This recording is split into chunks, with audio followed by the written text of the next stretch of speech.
This is Santa Clarita's hometown station, AM 1220, KHTS. I got Jeff Softly, the award-winning electrical contractor here in Santa Clarita with me.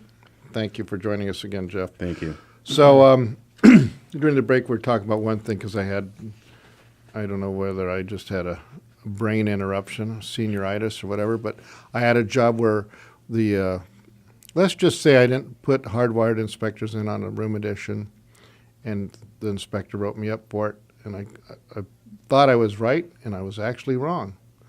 So if you're doing a room addition, increasing the space, and you have attic access, all the bedrooms have to be hardwired now. Smoke detectors. With the smoke detector. Oh, thanks.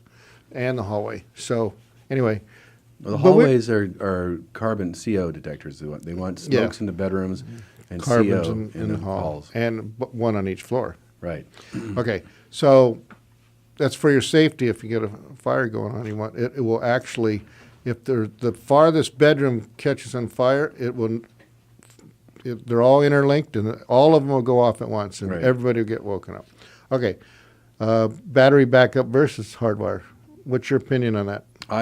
Personally, I prefer hardwire, which means that it's Well, that's because your electrician going to charge them for it. Well, come on. But I think it's No, more I'm just it's kidding. a safety thing also. Yeah. 'Cause people Safety first. Don't forget. Right, safety first.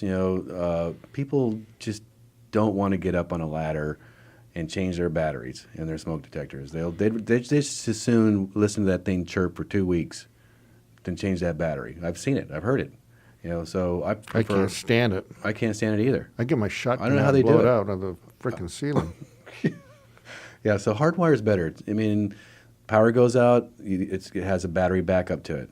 But and if that battery goes dead, that smoke detector is going to sit there and it's going to chirp, and it's chirping for a reason. It's telling you to change the battery. Change my battery. But it's still good if there is a fire, Then as long as your power's on. As long as your power's on, that smoke detector is going to work.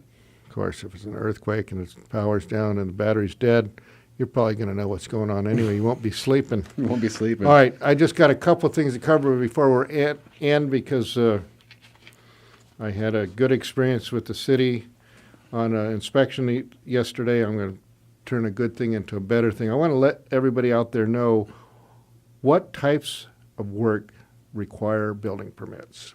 Number one, construction of a new building. That's pretty obvious. Construction of a tenant improvement, removing walls and what have you in an office. Changing the use of a space of a building, additions and remodels, installing of signs, upgrading service panels, adding and moving outlets, lights, switches, or other electrical equipment, adding or moving registers, ducts, or mechanical equipment, adding or moving plumbing lines or fixtures, removing, replacing exterior finish, such as stucco and siding. I'll tell you a story about that next week.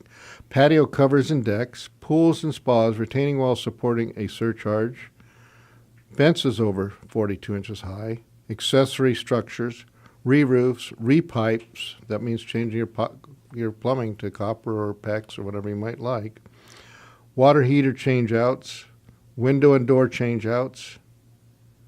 Now, in the window and door, if you're doing retrofit, you don't need to do a permit. But if you break them out like I do, because I don't do the retrofits, that means you break the stuck or pull the wood off and put the windows back in and waterproof them, you do need a permit.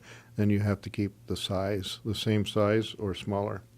And not too small because you need egress in bedrooms. Drywall replacement, repairs of damaged areas, and replacing security bars on windows. So there's a list from the city of Santa Clarita of the type of work that requires a permit. So if you call Randall Winter Construction and you want me to do any of those things, I'm going to include the cost of the permit, best that I can guess. That's one thing they don't let us know how much it's going to cost, and Debbie and I haven't been able to figure out exactly how to do that. And one won't do it if you don't want a permit.